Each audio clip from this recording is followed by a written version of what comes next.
उस समय से जरूरत ये सवाल यह जाए कि अब जिसने लिखा है आइंदा कोशिश करें सुई सवाल दस करो ये लोग मजमस फायदे वाद मस्जिद तक़द्दुस बरकरार रोज मिलते थे तो खैर अगर मस्जिद तक़द्दुस आसम या मजमस आसम फायदे वो सवाल इंफरादी किया।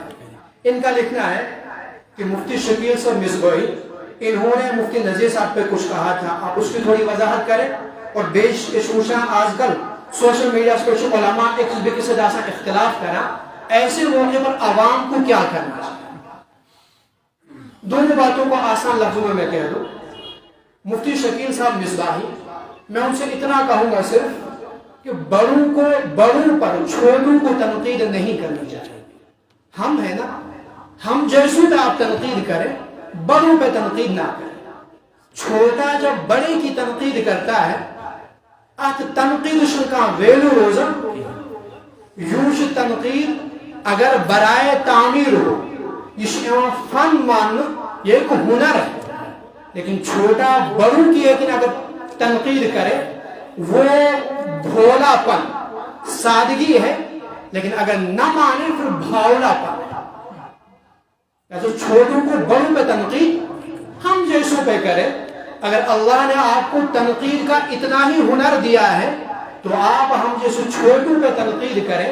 आप अपना हुनर आजमाएं, हम अपना जिगर आजमाते हैं। बड़ों पे तनकीद ना कीजिए। आवाम उसके आप कहो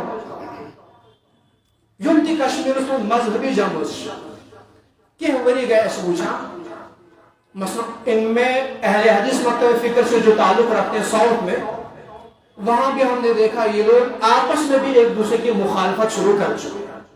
बरेली मकतब फिक्र में देखो इन्होंने भी आपस में एक दूसरे की मुखालफत शुरू कर दी। अल्हम्दुलिल्लाह उलमाए देवबंद जमात इस्लामी बाकी जो मजहबी जमातें अभी तक उनमें इस दर्जा नहीं पाया गया। अल्लाह करे हर एक को इंतशार से महफूज रखे, हर कागज इंतशार से महफूज। अलबत्ता अवाम इनकी बड़ी जिम्मेदारी है। जब आप देखें दो लोग आपस में एक दूसरे की मुखालफत करते हैं, एक दूसरे पे तनकीद करते हैं, तो ऐसे मौके पर आप बिल्कुल अलग हो जाए। कुछ लोग उसकी तरफ से जवाब शुरू करते हैं और कुछ लोग तनकीद शुरू करते हैं। इसके नतीजे में इख्तिलाफ को बढ़ावा मिलता है। देम खरेबी हर आदमी के कुछ चाहने वाले हैं।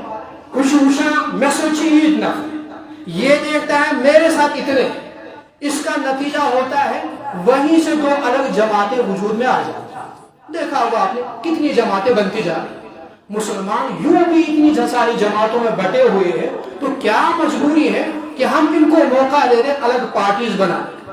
वो तभी होता है ये साथ अवाम के इख्तिलाफ में बस अवाम को बिल्कुल अपने हाल पे छोड़ दे, आप उससे मतलब ही ना रखे, ये इंतशार खुद ही खत्म हो जाए।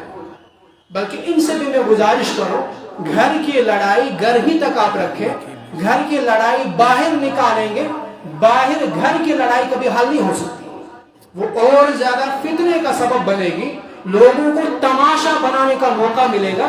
क्यों आप मजहबी जमातों को मजहब को जमात बनाने का ये कह दो या तमाशा बनाने का मौका देते। घर की लड़ाई है, घर में सुलझाइए, बड़ों से बात करें, बड़ों पे तनकीद ना कीजिए।